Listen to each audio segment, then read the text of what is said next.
ये एक interactive session होगा, तो मैं यही उम्मीद कर रहा हूँ कि हम लोग तमाम चीज़ों के ऊपर बातचीत करेंगे। Even things that are not part of the topic, अगर लोगों के दिमाग में कोई सवाल आता है तो I am here to talk about everything that is bothering them, everything that they are confuse about.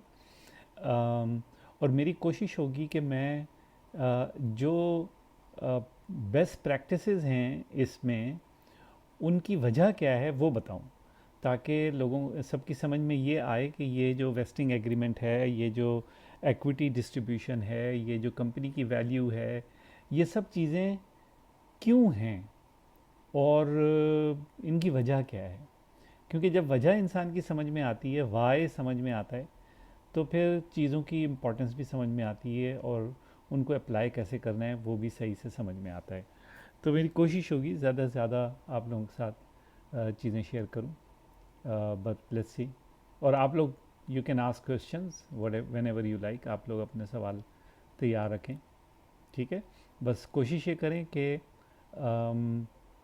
Active रहें और साथ साथ चलें, ये नहीं कि दूसरी चीज़ों में मसरूफ़ हो जाएं।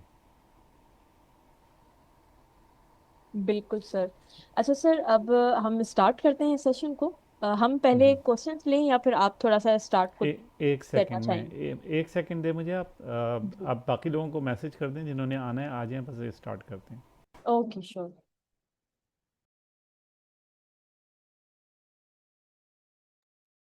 इजहार, आप ग्रुप में सब लोगों को मैसेज एक दफा दोबारा से रिमाइंड करा दें। ठीक होगा। जी, ठीक है, लेट्स स्टार्ट। तो मैम, हमारे क्वेश्चन से शुरू होगा या वेट नहीं नहीं, करना मैं होगा? थोड़ा सा आपको बैकग्राउंड दे दूं, फिर उसके बाद आप लोग अपने सवाल कीजिएगा, ठीक है। और मेरी कोशिश है कि मैं बिल्कुल बेसिक से आपको समझाऊं। तो कुछ चीज़ें ऐसी होंगी कि जो आपको शायद पहले से पता हों, लेकिन ये कि it's good to you know have a refresher, ठीक है। तो सबसे पहले फंडामेंटल्स। बुनियादी तौर पर बिज़नेस जो हैं वो दो किस्म के होते हैं, ठीक है। कुछ लोग इसको तीन किस्में भी करते हैं, लेकिन बुनियादी तौर पर दो किस्मों के होते हैं। एक है प्रोडक्ट बेस्ड बिजनेस और एक है service based business. Product based business की दो किस्में होती हैं। एक किस्म होती है जिसमें प्रोडक्ट आप खुद बना रहे होते हैं, और दूसरी किस्म होती है जिसमें आप प्रोडक्ट ख़रीद के और आगे बेच रहे होते हैं। तो जिसको प्रोडक्ट ख़रीद के आगे बेच रहे होते हैं उसको ट्रेडिंग कहते हैं, और जिसमें आप प्रोडक्ट खुद बना रहे होते हैं उसको मैन्युफैक्चरिंग कहते हैं, ठीक है। और सर्विस बेस्ड बिजनेस के अंदर आपकी सर्विसेज जो हैं वो दो तरीक़ों से प्रोवाइड की जाती हैं आमतौर पे। एक तरीका है कि आपकी सर्विस पैकेज्ड है, कि आपने एक कोई चीज़ बना के देनी है। मिसाल के तौर पे आप रेस्टोरेंट में जाते हैं और आप खाना ख़रीदते हैं, तो वो पैकेज सर्विस है। आपने बिरयानी की प्लेट ख़रीदी है, लेकिन उसके पीछे बिरयानी किसी ने बनाई है उसी वक्त ही आपके लिए। तो इसी वजह से रेस्टोरेंट का बिज़नेस चलता है।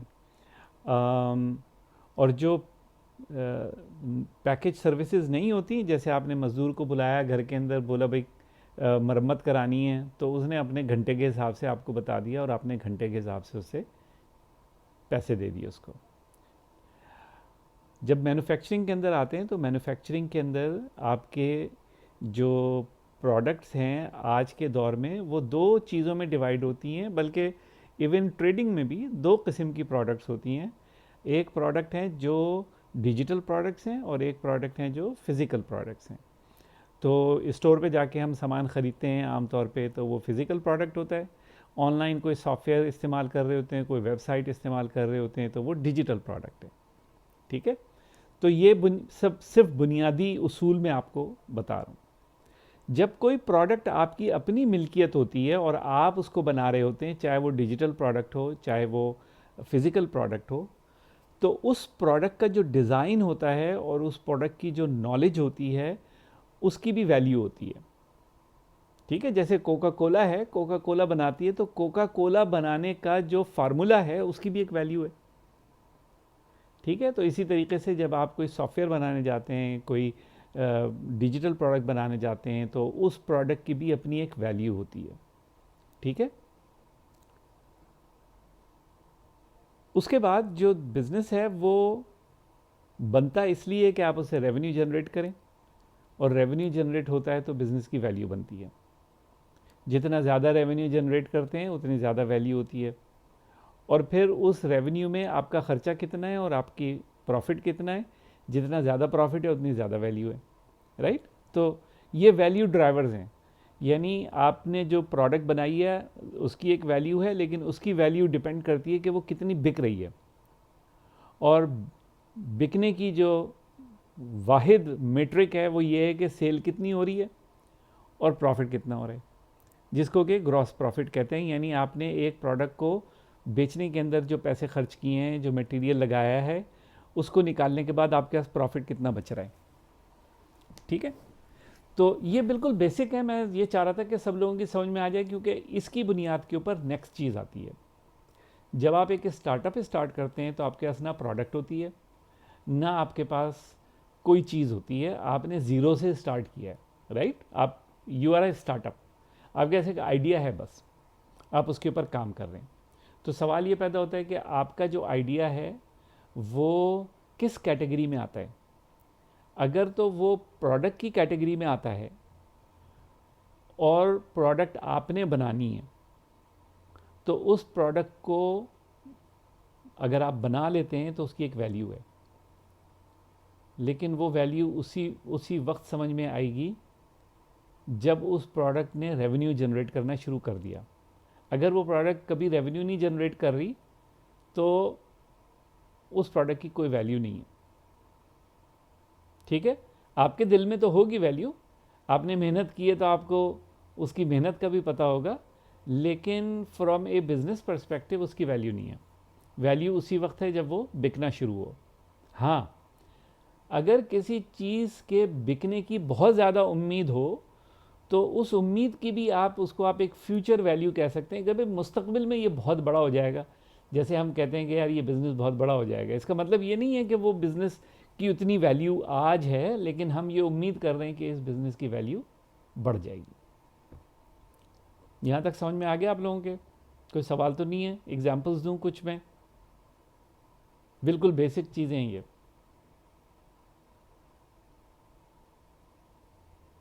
अच्छा, जब हम एक स्टार्टअप से स्टार्ट करते हैं तो उसकी वैल्यू ज़ीरो है। अब आपके दिमाग में आइडिया था, आपने उस आइडिया के ऊपर काम करना शुरू किया और आपने प्रोडक्ट बनानी शुरू की। अब जैसे जैसे वो प्रोडक्ट बन रही है आपके दिल में उसकी वैल्यू बढ़ रही है। आपके साथ दूसरे दोस्त मिल गए दो, उनको भी आपने मिला लिया और आपने कहा कि यार चलो मिल के हम ये स्टार्टअप बनाते हैं। तो आप उनसे कहते हैं कि तुम्हें इस स्टार्टअप में मैं इतना हिस्सा दूंगा या दूंगी। ये जो हिस्सा होता है जो हम उनको दे रहे होते हैं, ये हिस्सा इस अजम्पशन के ऊपर होता है कि वो कंट्रीब्यूट करेंगे कंपनी की वैल्यू में। क्योंकि अगर वो कंपनी की वैल्यू बढ़ाने में कंट्रीब्यूट नहीं कर रहे तो उनका हिस्सा किस बात का? समझ आ रही है ना आपके? हिस्सा तो उसी वक्त देंगे ना जब वो कंपनी की वैल्यू बढ़ा रहे हैं। भाई सब लोगों का मिल के ऑब्जेक्टिव ये है कि इस कंपनी की वैल्यू हो, और इस कंपनी की वैल्यू होगी तो सबको हिस्सा मिलेगा। वैल्यू नहीं है तो कोई हिस्सा नहीं है। तो अब अगर किसी का काम जो है वो कंपनी के अंदर वैल्यू नहीं ऐड कर रहा, तो फिर उनको कंपनी का हिस्सा क्यों मिलेगा? समझ आइए आपके? तो लिहाजा ये इम्पॉर्टेंट है कि ये डिसाइड किया जाए कि कौन शख्स टीम के अंदर कंपनी की वैल्यू में किस तरह इजाफा करेगा।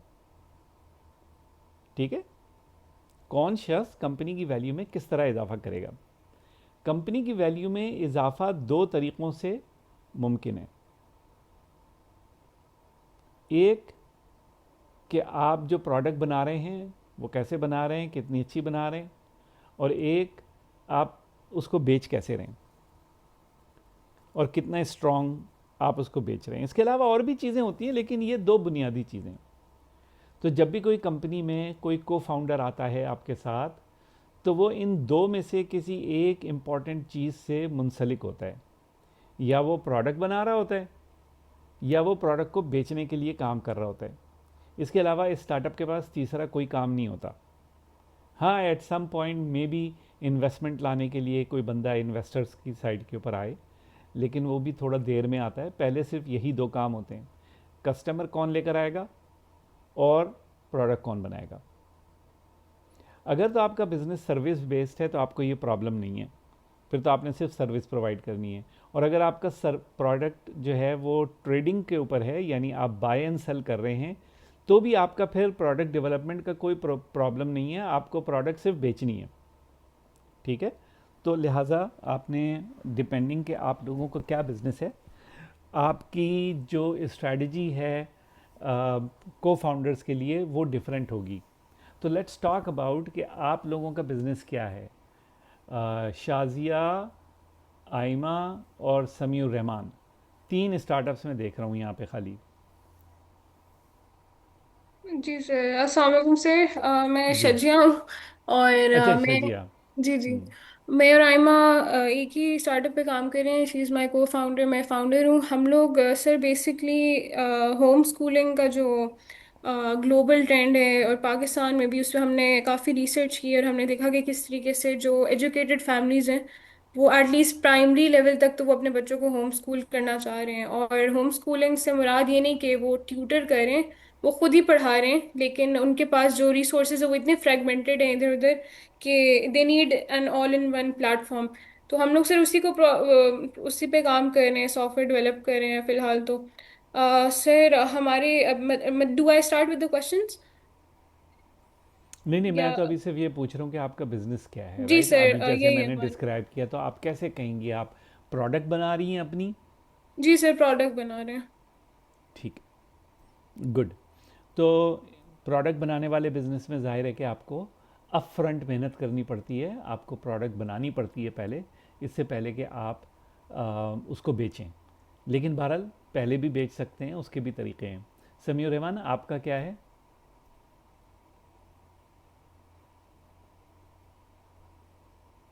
वालेकुम सर।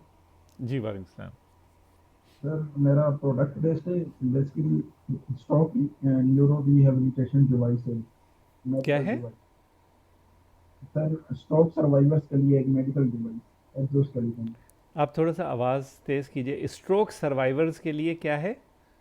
सर एक मेडिकल डिवाइस है। एक मेडिकल डिवाइस है। वो क्या करती है?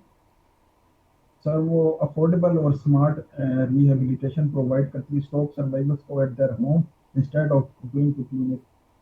मतलब उनकी फिजियोथेरेपी के लिए, उनकी एक्सरसाइजेस के लिए? फिजियोथेरेपी के लिए बेसिकली उनके जो लेंथ होगी ये एक तरह से आउट ऑफ फंक्शनल होगी, उसको दोबारा फंक्शनल करने के लिए राइट, मतलब वो वो डेली की स्ट्रोक से तो एक्टिविटीज रिकवर कर हो गए, सके। लेकिन उनकी बॉडी जो है वो, उसको ज़रूरत है कि वो अपने आप को सारी चीज़ों को वापस नॉर्मल उसमें लेकर आए, राइट? Yes sir. तो ये क्या है, कोई एआई बेस्ड कोई चीज़ है या कोई फिजिकल डिवाइस है, क्या है ये?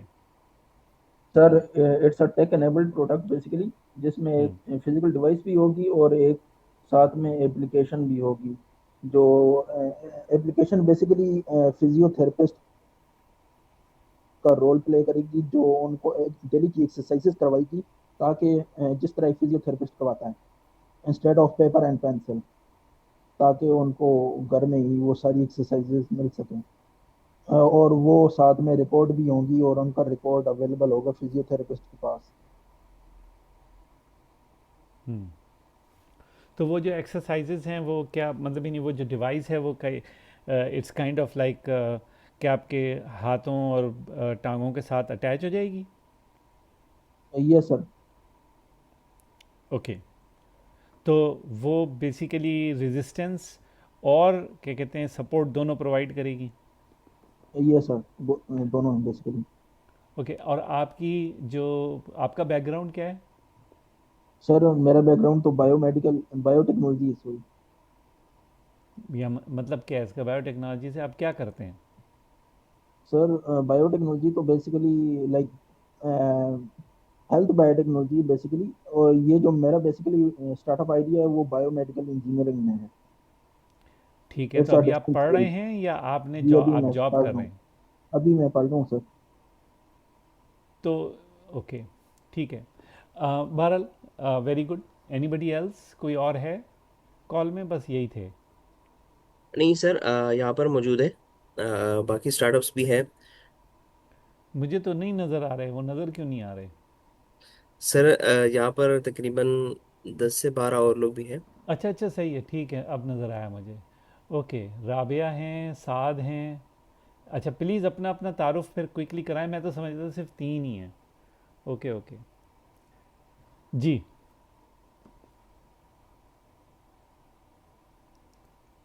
अहमद नदीम, अपना तारुफ करें क्विकली। अस्सलाम वालेकुम सर। जी वालेकुम सलाम। Sir my name is Ahmed Abdul. Sir मैं स्किल ब्रिज एआई का फाउंडर हूँ sir. Skill Bridge, sorry sir मेरा गला था। सर स्किल ब्रिज जो है वो एक ऐसा प्लेटफॉर्म है जो कि हायरिंग में लोगों कंपनीज की और स्टूडेंट्स की हेल्प करता है। तो आप ये प्रोडक्ट बना रहे हैं? जी सर। ठीक है। और आप क्या खुद क्या करते हैं? आप भी स्टूडेंट हैं? सर मैं स्टूडेंट हूँ कंप्यूटर साइंस। ठीक। आप अकेले ही हैं टीम में या आपके साथ और भी लोग हैं? नहीं सर, मेरे साथ 3 लोग और हैं। एक 2 बिजनेस के लिए काम कर रहे हैं और एक प्रोडक्ट डेवलपमेंट। ठीक। ओके। राबिया, साद, आप अपना बताएं। अच्छा, ये तो साद थे। अम,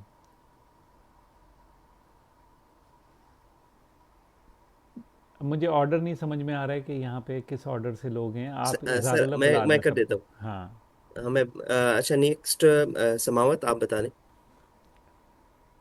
अस्सलाम वालेकुम सर। जी वालेकुम। वालेकुम सलाम। सर मेरा एक्चुअली ब्रांड है, वेलनेस फोकस ब्रांड है, जिसमें हम लोग नेचुरल न्यूट्रिशियस और हेल्थ स्पोर्टिव जो है वो प्रोडक्ट्स बनाते हैं, इंग्रेडिएंट्स में क्वालिटी इंग्रेडिएंट्स के साथ। और बेसिकली इसमें प्री मिक्सेस और इजी टू यूज और कन्वीनियंट फूड का जो है वो थ्रू सो वेलनेस आप हम प्रोवाइड प्रोडक्ट करें। मैन्युफैक्चरिंग में आएंगे? Yes sir. आप प्रोडक्ट यस। बना रहे हैं और आप अपनी खुद की प्रोडक्ट बना रहे हैं, राइट? दूसरों की यस लेके सर। नहीं बेचे?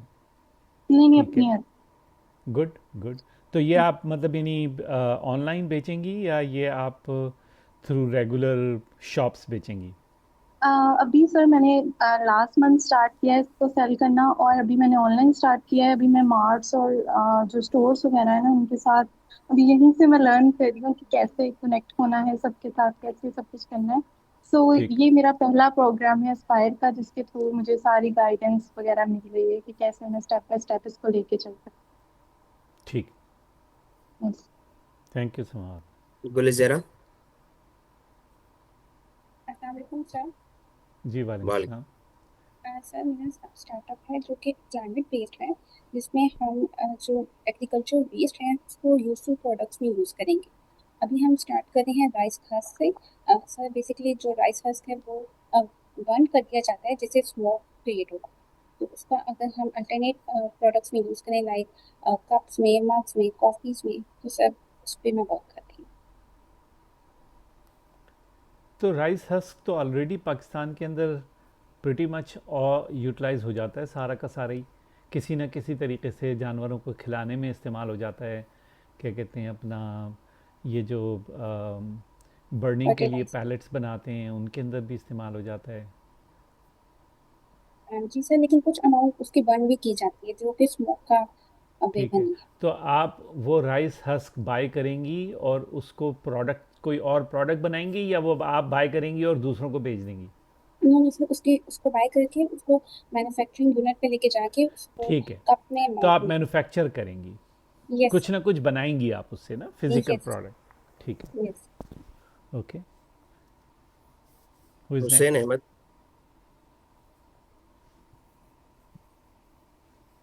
हुसैन अहमद दुरानी। जी सर, अस्सलाम वालेकुम सर। I'm audible? जी यस जी यू आर। बिल्कुल। All right.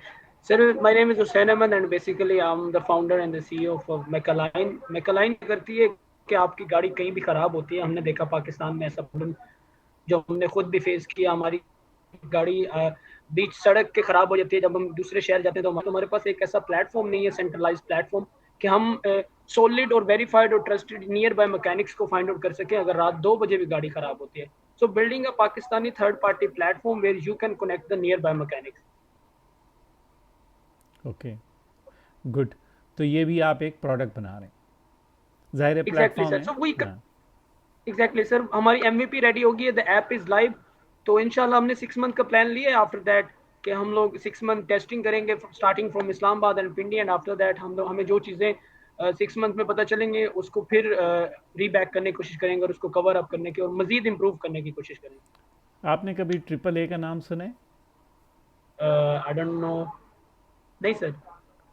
American automobile association, लिख लें. Right, American automobile association. मैंने वेना सिटी में रिसेंटली अप्लाई किया था, ऑस्ट्रिया में. वियना है वो, हाँ, वियना. Vienna city. हाँ, ऑलराइट. अच्छा, खैर ये आप देखिएगा, इसके मॉडल को देखिएगा, आपकी समझ में कुछ चीज़ें आएंगी. ठीक है, एनीबडी एल्स रिमेनिंग? थैंक जी you sir. Mohammad Inshal, quickly आप बता दें. मोहम्मद इंशाल. अस्सलाम वालेकुम सर, जी कैसे हैं आप वालेकुम सर? सलाम. सर अल्हम्दुलिल्लाह. सर हमारा बेसिकली स्टार्टअप वेस्टेडियो है, जो basically e commerce market place है for industrial waste and dead stock. तो हम लोग बेसिकली ये सिर्फ जैसे OLX हो गया, डिफरेंट जो ऑलरेडी काम कर रहे हैं इस मार्केट समझ गया प्लेस मैं, में. समझ लेकिन गया. यहाँ पे हमारा सिर्फ लिस्टिंग का नहीं होगा, बेसिकली AI के थ्रू जो है वो मैचिंग होगी सप्लायर के साथ, बायर के साथ. ठीक, वेरी गुड. ओके भाई, एनीबडी एल्स?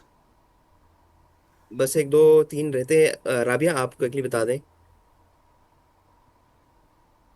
अस्सलाम सर, आई एम राबिया जी हसन, वालेकुम. और बेसिकली मेरा जो प्रोडक्ट है वो प्रोडक्ट बेस ही है. मैं नेचुरल पिकल पे काम कर रही हूँ. Okay, good. आपसे मेरी बात हुई भी है राबिया मेरे ख्याल में? हाँ जी सर, आप ही मेरे मेंटोर थे, हाँ हैं बल्कि. हाँ हाँ, सही है. साद फारान.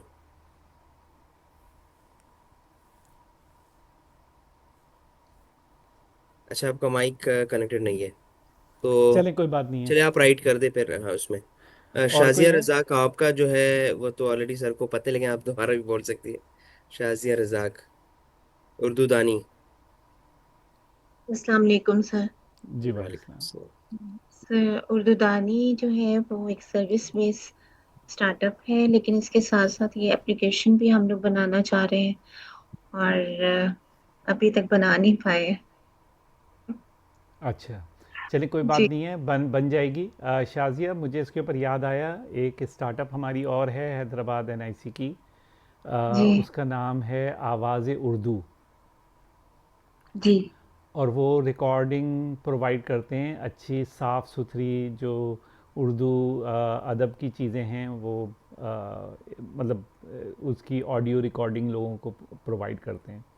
समरी अच्छा भी सर. प्रोवाइड करते हैं किताबों की. और आपकी उनके साथ अच्छी कोलैबोरेशन होगी तो नोट कर लीजिए, उनका नाम इरशाद है. और बाद इंशा में जी शहज़ाना या इजहार या इन लोगों में से कोई आपको उनके साथ कनेक्ट करवा देगा. सो देयर कुड जी बी सम पोटेंशियल बहुत फॉर यू शुक्रिया too sir. Work. Yeah, okay. Anybody else remaining? No sir, you can go. Okay, चलें गाइज. अब जो मेन चीज़ है वो ये है कि इससे पहले कि आप ये समझें कि वेस्टिंग एग्रीमेंट क्या होता है, उससे पहले ये समझें कि आपकी कंपनी वैल्यूएबल कैसे होगी.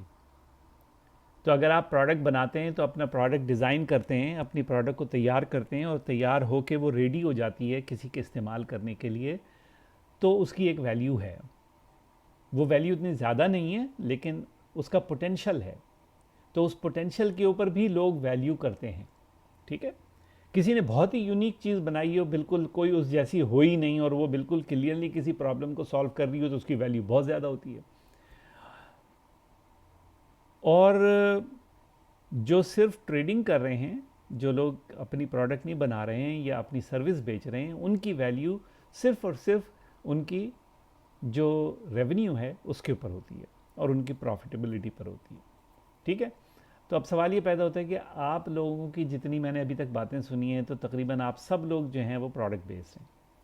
इसका मतलब आप कुछ ना कुछ चीज़ बना रहे हैं जिसको आप आगे बेचेंगे. तो आपकी कंपनी में दो किस्म की वैल्यू है, प्रोडक्ट को डिज़ाइन और डेवलप करने की वैल्यू है और फिर उसको बेचने की वैल्यू है। तो जो भी कोई टीम मेंबर आएगा आपके पास, कोई भी आपके साथ काम करेगा, वो ये कमिटमेंट करेगा कि इन दो में से किसी एक चीज़ के ऊपर वो काम करेगा, ओनरशिप लेगा और रिजल्ट लेकर आएगा। ठीक है, तो उसकी ये जो कमिटमेंट है उसके बदले में आप उसको कह रहे हैं कि तुमको इक्विटी मिलेगी, तो लिहाजा उसको आपने इक्विटी का डिसीजन तो ले लिया, लेकिन उसको इक्विटी मिलेगी उसी वक्त जब उसने अपना काम पूरा किया। ऐसा नहीं हो सकता कि उसको पहले से इक्विटी मिल जाए। ये एक कॉमन प्रॉब्लम है। बहुत सारी स्टार्टअप्स आपस में दोस्त मिलके यार 33 तीनों का डिवाइड कर लिया, अब हम मिलके काम करेंगे, लेकिन वैल्यू डिसाइड नहीं है और उनके डिलीवरेबल डिसाइड नहीं है। पता चला 6 महीने के बाद एक तो बहुत दिल लगा के काम कर रहा है, दूसरा थोड़ा आधा पौना काम कर रहा है और तीसरा बिल्कुल ही फारिग बैठा हुआ है। लेकिन इक्विटी तीनों को दे दी हमने, तो 33। अब वो कंपनी, वो स्टार्टअप फंस गई, वो इससे बाहर नहीं निकल सकती। और वाहिद तरीक़ा अपने आप को प्रोटेक्ट करने का, कंपनी को प्रोटेक्ट करने का वेस्टिंग एग्रीमेंट है, जो ये कहता है कि भाई आपको मिलेगी तो सही 33% इक्विटी, लेकिन उस 33% इक्विटी को हासिल करने के लिए आपको ये चीज़ें डिलीवर करनी पड़ेंगी। और डिलीवरी में या सेल्स है या डेवलपमेंट है, या आप कस्टमर लेकर आएंगे या आप प्रोडक्ट को डेवलप करेंगे। एक्चुअली प्रोडक्ट डेवलप करना भी इतना इम्पॉर्टेंट नहीं है, क्योंकि अल्टीमेटली प्रोडक्ट की जो वैलिडेशन है, जिसको कि प्रोडक्ट मार्केट फिट कहते हैं, वो उसी वक्त इस्टेब्लिश होता है जब पैसे आते हैं, कोई ख़रीदता है प्रोडक्ट को। कोई ख़रीद नहीं रहा तो आपने प्रोडक्ट बना भी ली तो उसका फ़ायदा कुछ नहीं। ठीक है, तो इस वजह से वेस्टिंग एग्रीमेंट होता है, और वेस्टिंग एग्रीमेंट से कंपनी को ये फ़ायदा होता है कि अगर कोई बंदा आपकी टीम के अंदर परफॉर्म नहीं कर रहा तो आप उसको हटा सकते हैं, ये परवाह किए बगैर कि उसको कितनी इक्विटी देने का आपने वादा किया था अगर उसने अपना काम नहीं किया। लेकिन इसके साथ एक दूसरा रिस्क आ जाता है कि वो फाउंडर्स जो दूसरे की इक्विटी को हथियाना चाहते हों, वो कभी भी निकाल दें किसी को, तो पता चले सारी इक्विटी चली गई। तो वेस्टिंग एग्रीमेंट दूसरी पार्टी को भी प्रोटेक्ट करता है कि जैसे जैसे आप काम करते जा रहे हैं आपको इक्विटी मिलती जा रही है। तो अगर आपने 33% का किसी से वादा किया है और उसने प्रोडक्ट बनानी है, तो अगर उसने MVP बना दी तो आपने उसको 10% इक्विटी दे दी। फिर वो MVP कस्टमर के पास इंस्टॉल हो गई और कस्टमर ने ओके कर दिया तो आपने उसको और 5% दे दिया। फिर उसके बाद आपने कहा जब वो फुल प्रोडक्ट बन के तैयार हो गई तो आपने उसको और 5% दे दिए। फिर 1 साल के बाद उसको और 5% दे दिए। तो ये जो आप उसको वक्त के साथ साथ उसके माइलस्टोन या उसकी जो मेन डिलीवरेबल्स हैं वो जैसे जैसे अचीव करता जा रहा है, उसको इक्विटी मिलती जा रही है। इसको वेस्टिंग स्केड्यूल कहते हैं या शेड्यूल, कि इस शेड्यूल के ऊपर उसको अपनी इक्विटी रिलीज़ होगी। अब मिसाल के तौर पे आपके साथ एक को फाउंडर है, उसने कहा मैं प्रोडक्ट बनाऊंगा और आप प्रोडक्ट बेचेंगे। उसने प्रोडक्ट बनाई, उसको आपने कहा भाई हमारा 50-50 है, तो प्रोडक्ट तुम बना दोगे, इनिशियल MVP तो 20% तुम्हें मिल जाएगा। उसने MVP बना दी, आपने एक्सेप्ट कर ली, उसको 20% रिलीज़ कर दिया। अब वो 20% रिलीज़ करने के बाद या उस बंदे के साथ कोई प्रॉब्लम हो गई या आपको वो बंदा नहीं चाहिए, तो आप उसको कहा कि भाई नहीं यार काम नहीं हो रहा, लेट्स मूव ऑन, तो आप उससे वो 20% इक्विटी जो आप उसको दे चुके हैं वो वापस नहीं ले सकते। ठीक है, वो इक्विटी जो है उसको रिलीज़ हो गई है, वो अब वेस्टेड है, यानी अब उसको मिल चुकी है।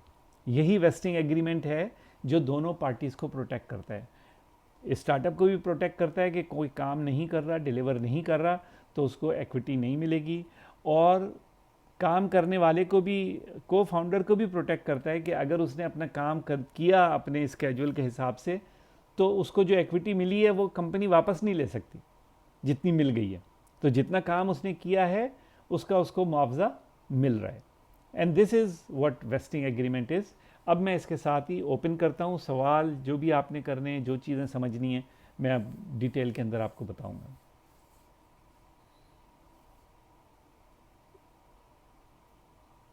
अस्सलाम वालेकुम सर।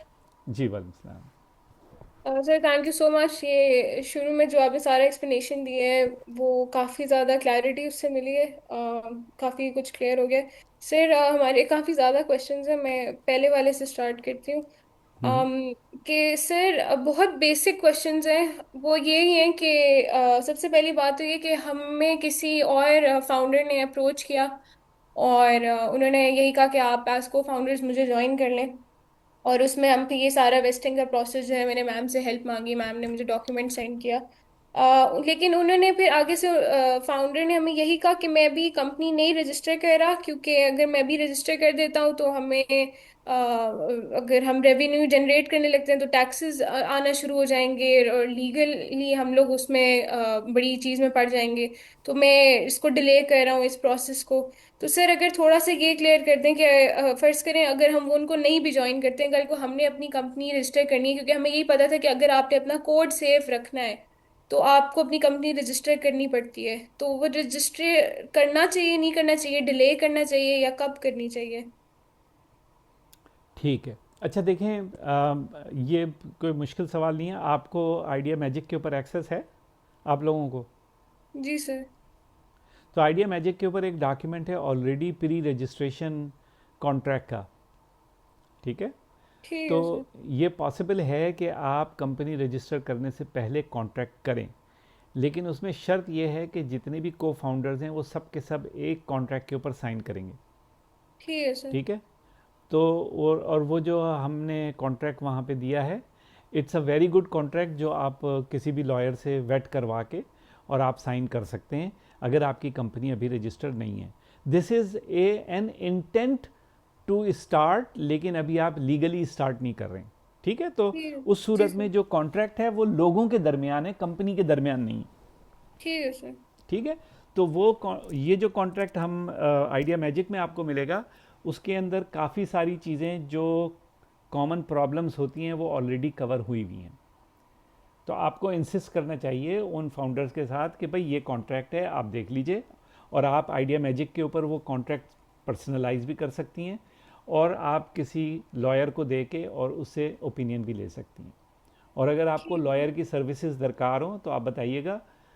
मुझे नहीं पता शज़ाना और इज़हारुल्लाह अगर इन्होंने कोई बनाया हुआ है नेटवर्क, या वो किसी एक दो हैं हमारे उसमें पुरानी स्टार्टअप जो लॉयर भी हैं, तो वो उनसे आपको कनेक्ट भी करा सकते हैं।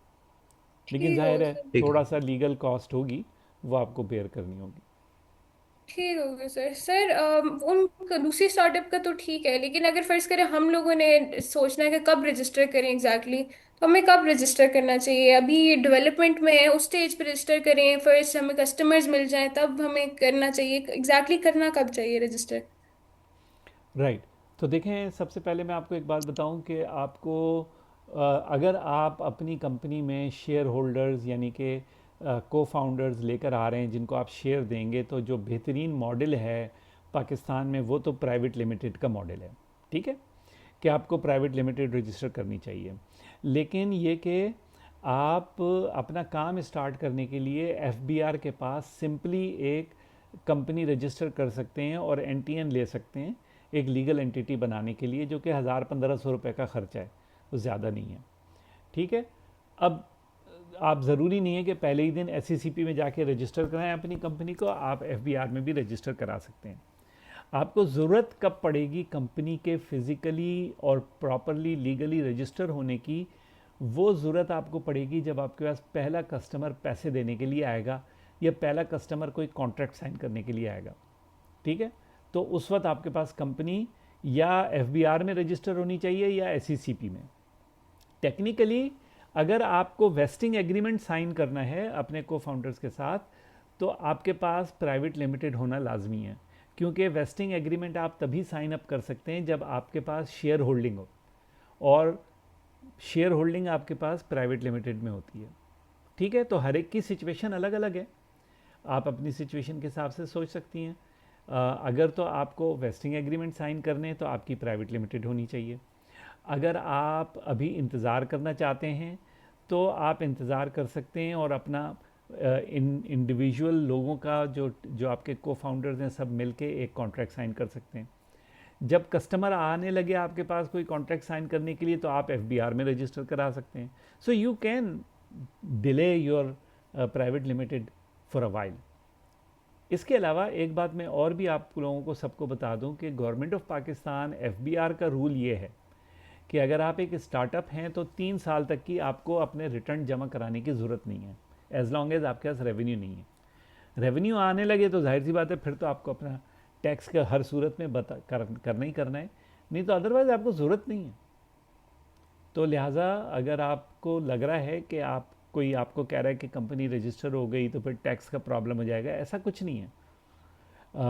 तो जो स्टार्टअप्स हैं उनको 3 साल तक की जो है वो टैक्स रिटर्न जमा कराने की पाबंदी नहीं है. ठीक हो गया sir, thank you so much. Sir अगला क्वेश्चन यही है कि ये थोड़ा सा डम क्वेश्चन भी है लेकिन हमारे माइंड में आ रहा था कि कोई ये क्वेश्चन डम इक्विटी नहीं है. Sir thank you. Sir equity कैसे ट्रांसफर होती है? फर्ज करें अगर हम एक वेस्टिंग डॉक्यूमेंट साइन करते हैं, उसमें मेरा माइलस्टोन लिखा हुआ है कि अच्छा ये किया तो आपको ट्रांसफर हो जाएगी. ये ट्रांसफर होती कैसे? ये क्या एक ऑटोमेटिक प्रोसेस है या मैं अप्लाई करती हूँ? अगर अच्छा, फर्ज करें मेरा फाउंडर कहता है कि मैं नहीं समझा आपको नहीं देता हूँ, मैं कर मैं रहा. समझा दे जी रहा जी हूँ, जी. मैं समझा रहा हूँ. तो हर प्राइवेट लिमिटेड कंपनी का एक क्या कहते हैं अपना जिसको आप कहें कि शेयर का ब्लॉक होता है, कह लें आप उसको कि भाई इतने शेयर हैं इस कंपनी में, उसको पेड अप कैपिटल कहते हैं. ठीक है, कि इस कंपनी में 1-1 रुपए के 1 लाख शेयर हैं, तो ये प्राइवेट लिमिटेड कंपनी 1 लाख रुपए की बेसिक इनिशियल वैल्यू के साथ है. ठीक है, तो अब आप या 10 रुपये का शेयर है और 1 लाख शेयर हैं तो इस कंपनी की initial paid up capital 10 lakh रुपए. ठीक. अच्छा, फिर क्या होता है कि हर वो शेयर जो किसी को इशू होता है उसकी एंट्री जो है वो एक किताब में होती है या ऑन डिजिटल उसमें होती है जिसको शेयर रजिस्टर कहते हैं. तो उसमें लिखा होता है कि भाई शेयर नंबर 1 से 1000 तक की फ़लाँ साहब को दे दिए गए. ठीक है, और जैसे अगर 10 रुपये का शेयर है तो उन्होंने 10,000 रुपये बैंक में जमा करा दिए, उसके बदले में उनको हमने ये 1000 शेयर दे दिए. जब वो रजिस्टर में एंट्री होती है तो वो रजिस्टर तमाम शेयर होल्डर्स को अवेलेबल होता है, नंबर 1. और उस एंट्री के साथ साथ एक लेटर या एक सर्टिफिकेट कंपनी इशू करती है कि शेयर नंबर 1 से शेयर नंबर 1000 तक फ़लाँ साहब के पास ये शेयर उनके हैं. ठीक है, उसके लिए कोई स्टैम्प पेपर की ज़रूरत नहीं है. मुझे नहीं पता पाकिस्तान में, वैसे मालूम कर लीजिएगा कि क्या स्टैम्प पेपर चाहिए होता है या नहीं. पुराने ज़माने में तो क्या होता था कि छपे छपाए शेयर सर्टिफिकेट आते थे, आप बाज़ार से ख़रीद लेते थे. 1000 की थप्पी ख़रीद ली, बस उसके ऊपर फिर खाली जगह होती थी उसमें भर देते थे शेयर नंबर 1 से 1000, नाम लिख देते थे, डेट लिख देते थे और वो हो जाता था. ठीक है, तो वो शेयर सर्टिफिकेट ऐसे होते थे, सस्ते थे, कोई ऐसे महंगी चीज़ नहीं थी, अभी भी मिलते होंगे. तो आपको, या फिर आप आज के दौर में ज़ाहिर है चैट GPT से बनवा सकते हैं और उसको कंपनी के लेटर हेड पे प्रिंट कर लें. That's about it. ठीक हो गया सर. मतलब ये इतना मुश्किल प्रोसेस नहीं है जितना हमें लग रहा है कि बार बार हमें जाना होगा. ये एक बार अगर आप ऑफिशिएट कर दें तो उसके बाद ये खुद हो जाता है. मतलब हाँ, आप. लेकिन आपको अपना डिसिप्लिन रखना होगा कि ज़ाहिर है जब आप वेस्टिंग किसी के शेयर रिलीज़ कर रहे हैं, वेस्ट हो गए उनके, और आप उनको दे रहे हैं तो आप उनको सर्टिफिकेट देते जाएं और ईमानदारी के साथ उसका हिसाब किताब रखते जाएं. ठीक है सर. सर फर्ज करें कि एक को फाउंडर है, वो आपने उनको दे दी, फर्ज करें 10% इक्विटी उनको मिल जाती है, उसके बाद वो लीव कर देते हैं. तो लीव करने से इक्विटी तो सर आपने क्लियर कर दिया कि उनके पास रहती है, उनके पास क्या डिसीजन पावर नहीं रहती या क्या क्या चीज़ें हैं जो एक आप एज अ को फाउंडर क्या कांटेक्ट रहता है किन चीज़ों में जिसमें नहीं रहता? राइट. तो देखें, हर कंपनी को मैनेज करने के लिए एक एग्जीक्यूटिव होता है जिसको चीफ एग्जीक्यूटिव कहते हैं. ठीक है, चीफ एग्जीक्यूटिव जो है वो डिसीजन लेता है उस कंपनी को डे टू डे चलाने के लिए. उस चीफ एग्जीक्यूटिव के ऊपर एक बोर्ड ऑफ गवर्नेंस होता है जिसको बोर्ड कहते हैं, कंपनी बोर्ड. वो बोर्ड जो है उसको इलेक्ट करते हैं शेयर होल्डर वोट देते हैं, ठीक है। तो आमतौर पे एक कंपनी के बोर्ड में मिनिमम आई थिंक SECP के हवाले से 2 लोग होने चाहिए। इसका मतलब ये हुआ कि अगर 100 शेयर्स लोगों के पास हैं तो 50 शेयर्स के ऊपर एक डायरेक्टर जो है वो इलेक्ट होगा, ठीक है। अगर 3 डायरेक्टर्स हैं तो 33% शेयर्स के ऊपर एक डायरेक्टर इलेक्ट होगा। अब अगर किसी के पास 5% शेयर हैं तो वो डायरेक्टर इलेक्ट नहीं कर सकते, वो सपोर्ट कर सकते हैं किसी डायरेक्टर को, तो उनको माइनॉरिटी शेयर होल्डर कहते हैं। उनके पास इतनी पावर नहीं होती, तो किसी को अगर आपने 10% इक्विटी दे दी, उनके पास ये तो राइट है कि वो डायरेक्टर की जब वोटिंग हो तो अपना वोट किसी डायरेक्टर को दें, ये उनके पास राइट है। लेकिन वो डिसीशन मेकिंग खुद डायरेक्टली नहीं कर सकते और ना वो उस डिसीशन मेकिंग में इंटरफियर कर सकते हैं। उनका जो रिप्रेजेंटेटिव डायरेक्टर है ये उसकी जिम्मेदारी है कि उनका जो इंटरेस्ट है उसको महफूज रखे, ठीक है। और CEO जो है वो बोर्ड को रिपोर्ट करता है साल में या 6 महीने में या 3 महीने में, जो भी उनका रिपोर्टिंग स्ट्रक्चर हो। और बोर्ड अगर कोई चीज़ CEO को कहता है करने के लिए तो फिर CEO को वो करनी होती है, ठीक है।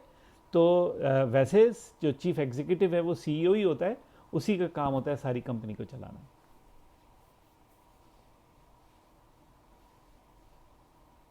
ये क्लियर हो गया या अभी और कोई इसमें आपको उलझन है? नहीं sir, thank you so much sir, बस यही था। अच्छा, आप और सोच लें, बाकी लोगों से पूछ लेते हैं उनके क्या सवाल आते हैं, इस दौरान में आप और भी सोच लें, ठीक है सर, थैंक यू। ठीक है। हाँ जी, और लोगों के क्या सवाल आते हैं भाई?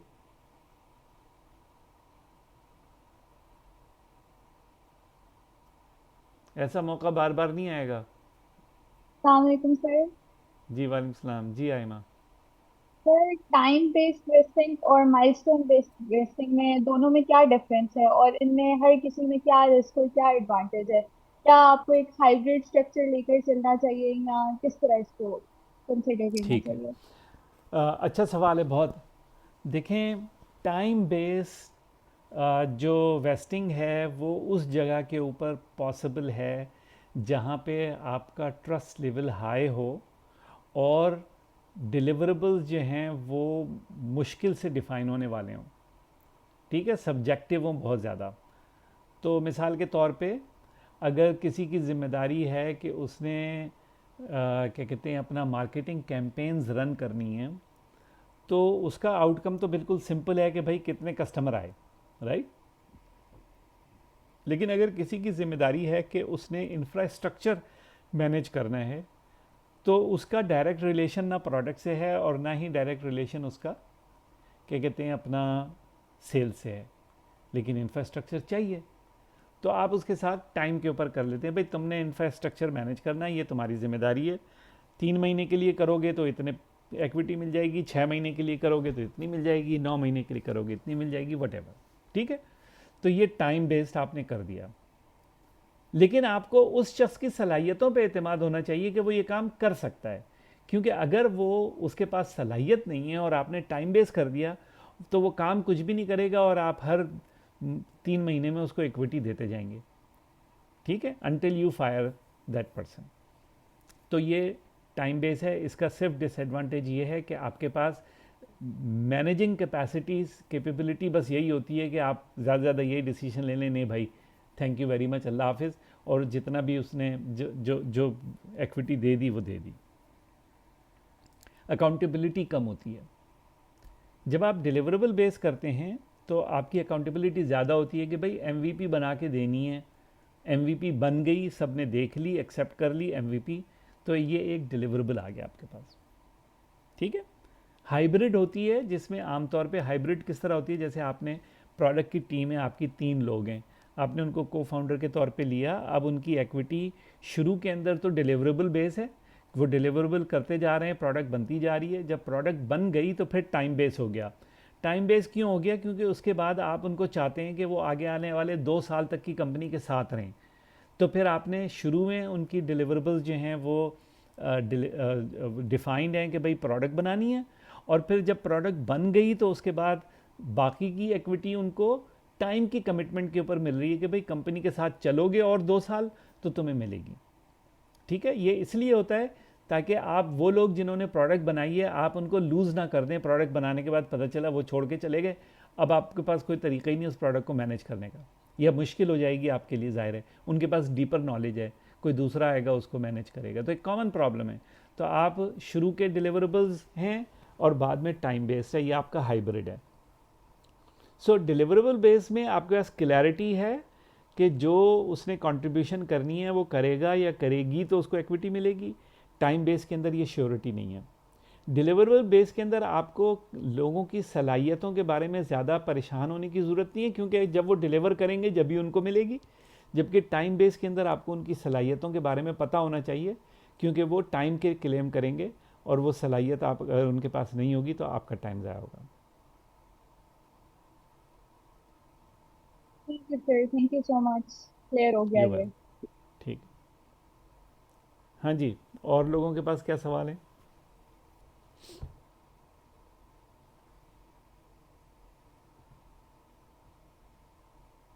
सर 10। हाँ जी, जी समीर रहमान।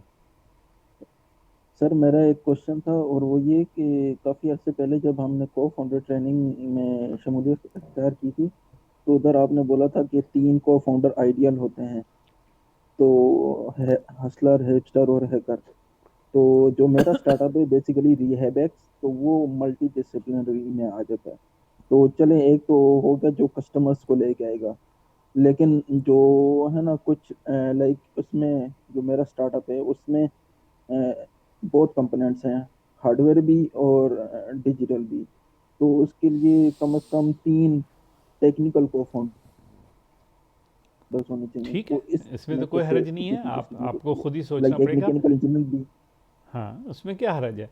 मैंने तो ये 3 रोल कहे थे, लेकिन अगर आपकी प्रोडक्ट कॉम्प्लेक्स है और आपको उसमें ज़्यादा लोग चाहिए तो या व्हाई नॉट।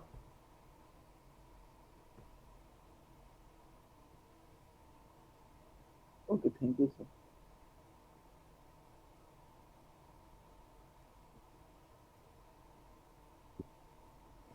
हाँ जी, सर चैट के अंदर एक क्वेश्चन है, बिलाल साहब आप खुद ही कर लें माइक को अनम्यूट करके।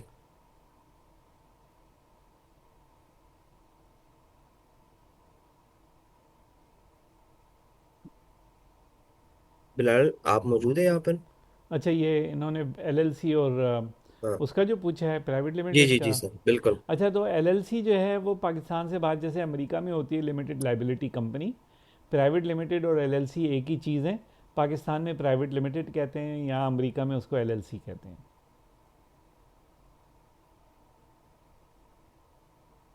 वैसे अमेरिका के अंदर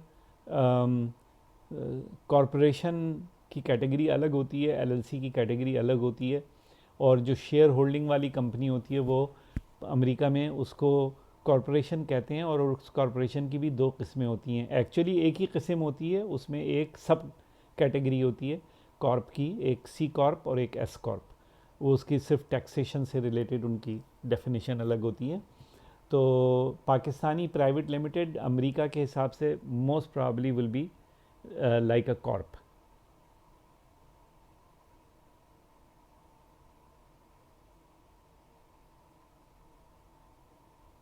एनीबडी एल्स? टाइम निकला जा रहा है, वक्त ख़त्म हुआ चाहता है।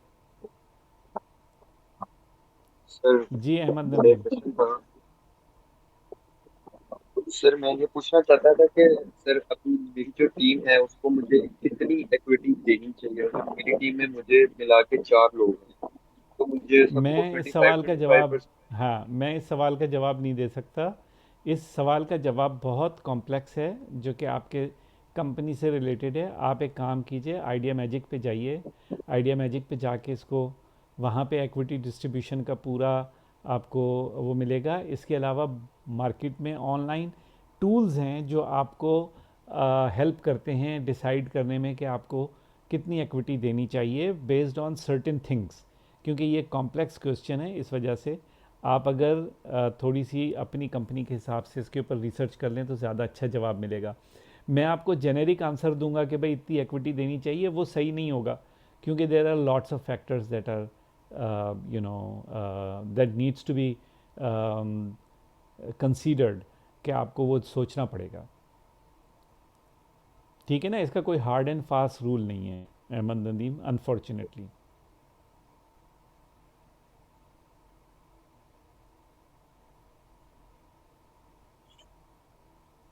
जी, any other question?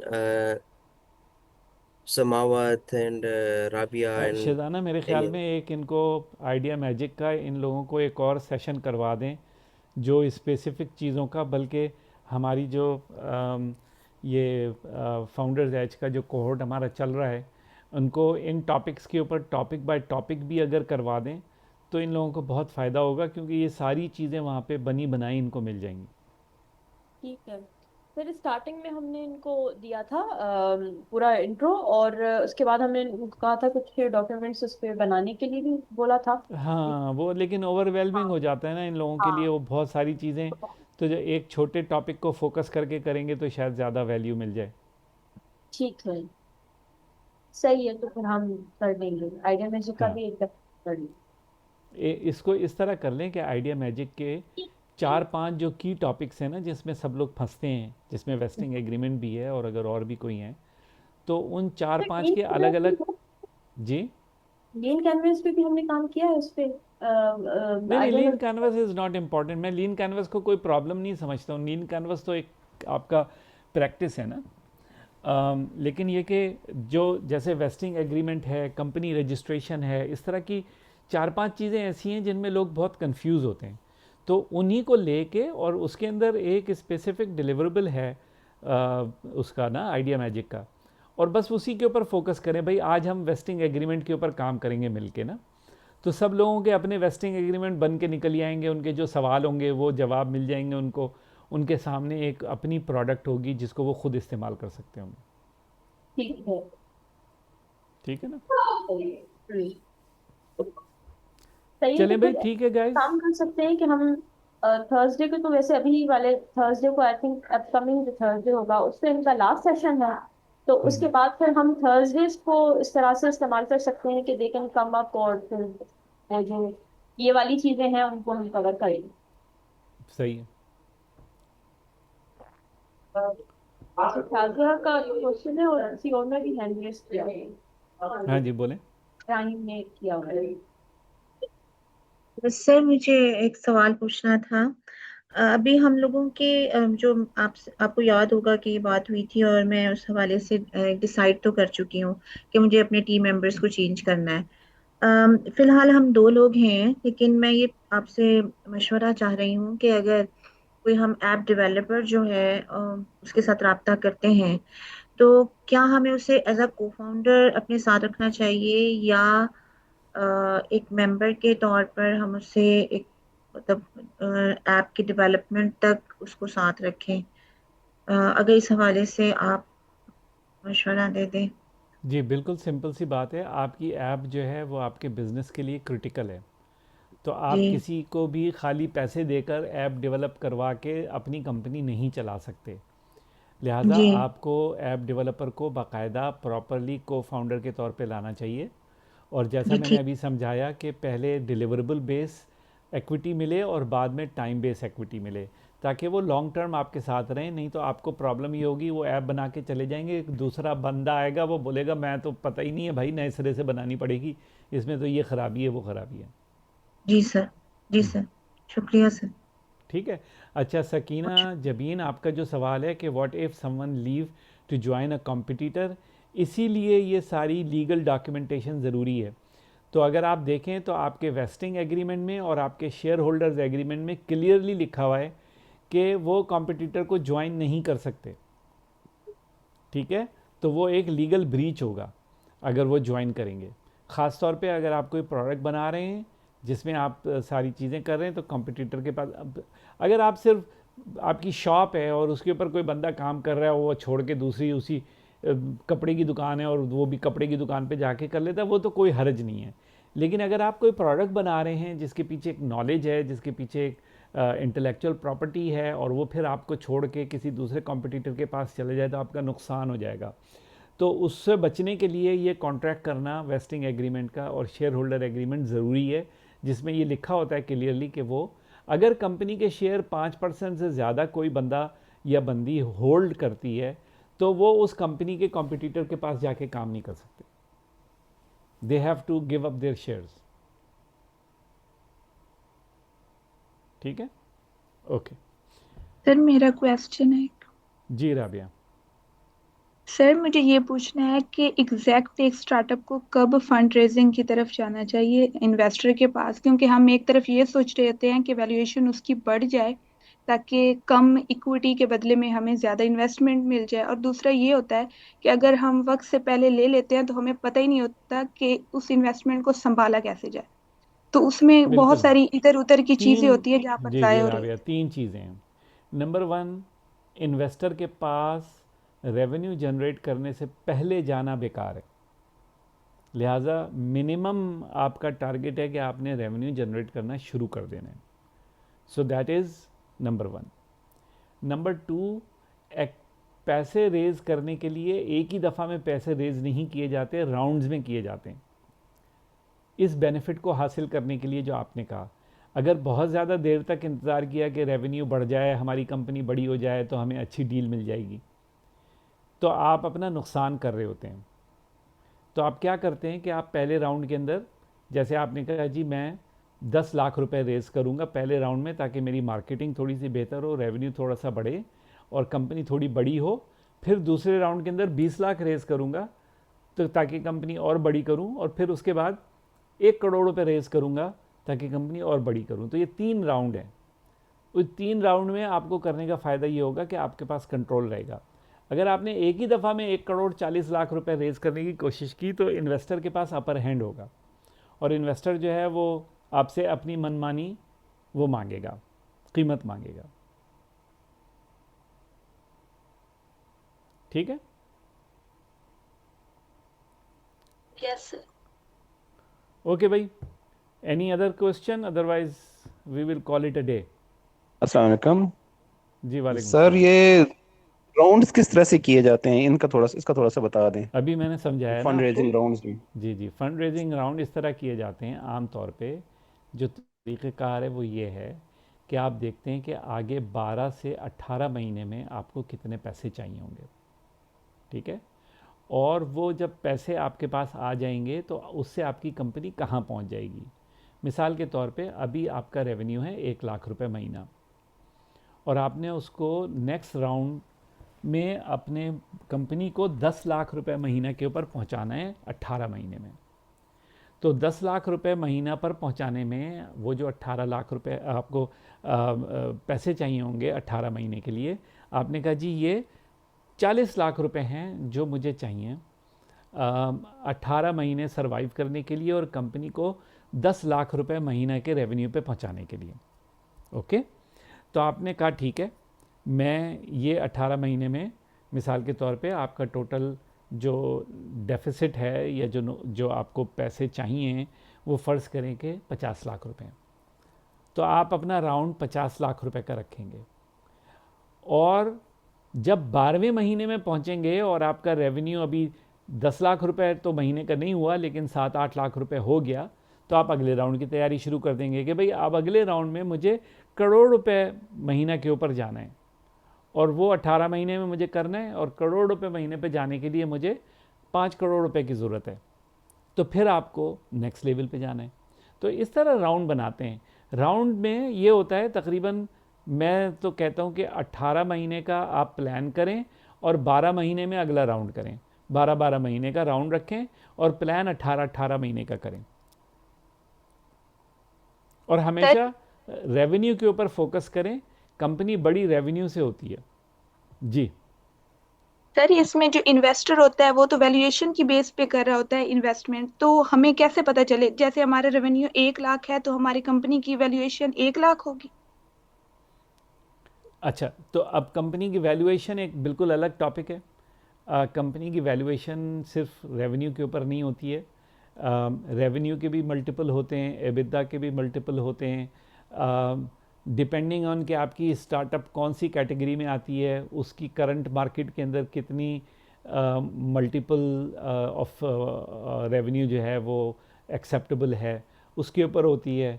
आपकी प्रोडक्ट कितनी यूनिक है, आपके पास पेटेंट है नहीं है, यू नो आपकी स्ट्रेटेजिक पार्टनरशिप्स किन के साथ है, ये सारी चीज़ें आपकी कंपनी की वैल्यू के अंदर कंट्रीब्यूट करती हैं।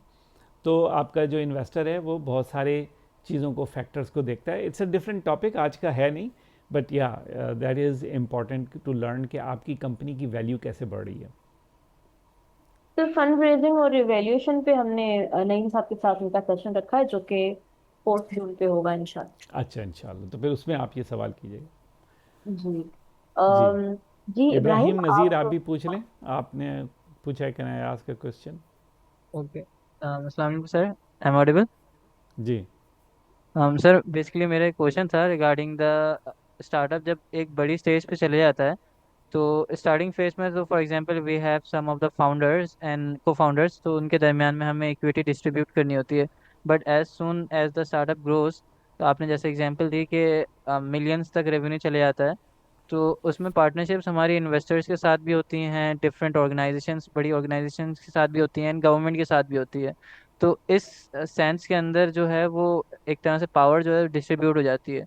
तो हाउ वी लाइक किस तरह से फिर वहाँ पे एग्रीमेंट्स होते हैं और किस तरह से डिस्ट्रीब्यूट होती है पावर, होल्ड जो है वो कंपनी के पास कैसे रहता है? कंपनी के पास तो हमेशा होल्ड रहता है। कंपनी के जो डायरेक्टर्स हैं वो रिप्रेजेंट करते हैं शेयर होल्डर्स को। तो जो भी शेयर होल्डर्स हैं वो डायरेक्टर इलेक्ट करते हैं और उस इलेक्शन के ऊपर कंपनी के फैसले होते हैं सारे। तो आप फ़र्ज़ करें कि आप फाउंडर हैं और आपके पास सारी डाइल्यूशन के बाद सब लोगों को दे दिला के तो आपके पास 30% शेयर रह गए या 20% शेयर रह गए। तो 20% शेयर पे भी आप बहुत पावरफुल हैं, क्योंकि जो दूसरे लोग हैं उनके पास तो थोड़े थोड़े शेयर हैं, ठीक है। वो आपको फॉलो करेंगे तो पता चला कंपनी के 3 डायरेक्टर्स में से 2 डायरेक्टर आपकी मर्ज़ी के हैं, तीसरा डायरेक्टर नहीं है आपकी मर्ज़ी का, but you still have the power. तो यस, आई मीन डाइल्यूट होती है आपकी पावर वक्त के साथ। आपके अंदर ये सलाहियत होनी चाहिए कि आप कोalitions बिल्ड कर सकें, लोगों के साथ मिल के चल सकें, और दूसरे शेयर होल्डर्स आपके पीछे चलेंगे अगर आप उनके इंटरेस्ट को प्रोटेक्ट कर रहे हैं और उनको प्रॉफिट कमा के दे रहे हैं। तो कोई शेयर होल्डर क्यों आपके खिलाफ जाएगा, ठीक है। तो लिहाजा ये इतनी कोई परेशानी की बात नहीं है, बट या this is a balancing act. जब कंपनी बड़ी हो जाती है तो जो CEO है उसको ये बैलेंसिंग एक्ट करना पड़ता है। Okay sir. ठीक है जी, एनीबडी एल्स? मुझे नहीं पता किसी ने हाथ रेज किया हुआ या नहीं। ओके अस्सलाम सर। जी, वालेकुम सलाम। सर अच्छा, मेरा क्वेश्चन जो है वो थोड़ा सा इनफॉर्मल एंजल इन्वेस्टिंग से रिलेटेड है।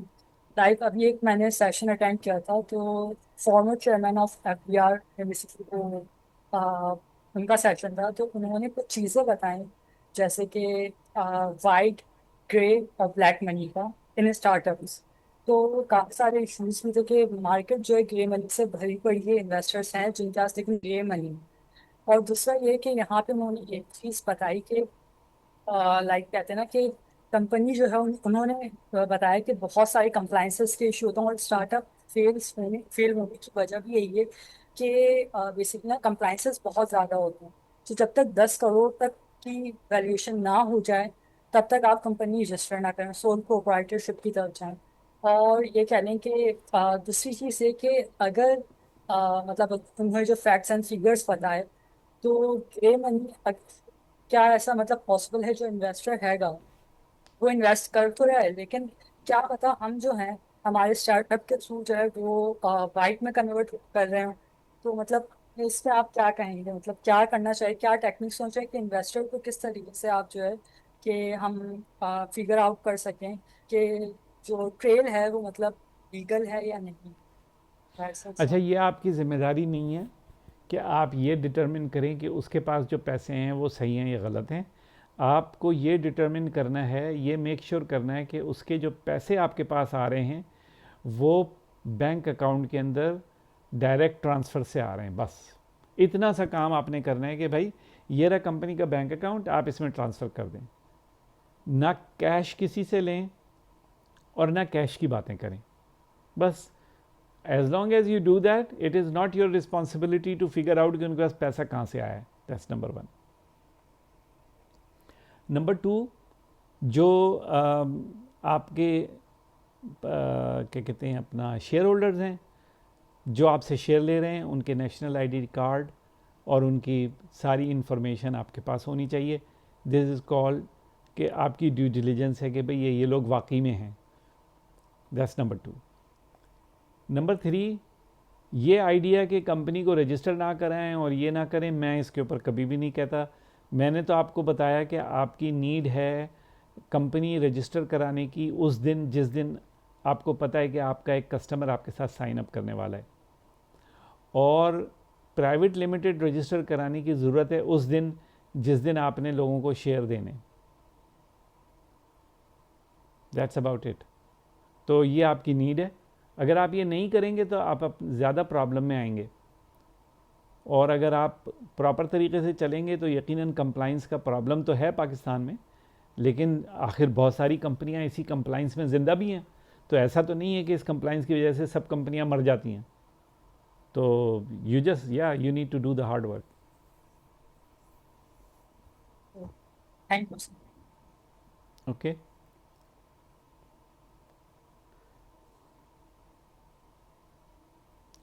ओके गाइज़, ये अपना बिलाल आपका जो सवाल है, ये सवाल आप अपना महफूज रखें.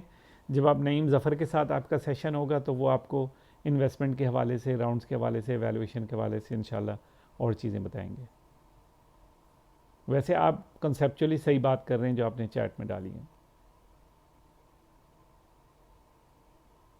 और मैं ये नहीं सजेस्ट करूँगा कि नो रेवेन्यू के ऊपर आप पहले राउंड के इन्वेस्टमेंट में जाएं. रेवेन्यू के से पहले जाना जो है वो सिर्फ टाइम ज़ाया करना है, ख़ास तौर पे पाकिस्तान की मार्केट में. ओके, चलें भाई, सही है. Okay guys, thank you everyone आप लोगों के आने का, और उम्मीद है कि आप लोगों को कोई फ़ायदा हुआ होगा.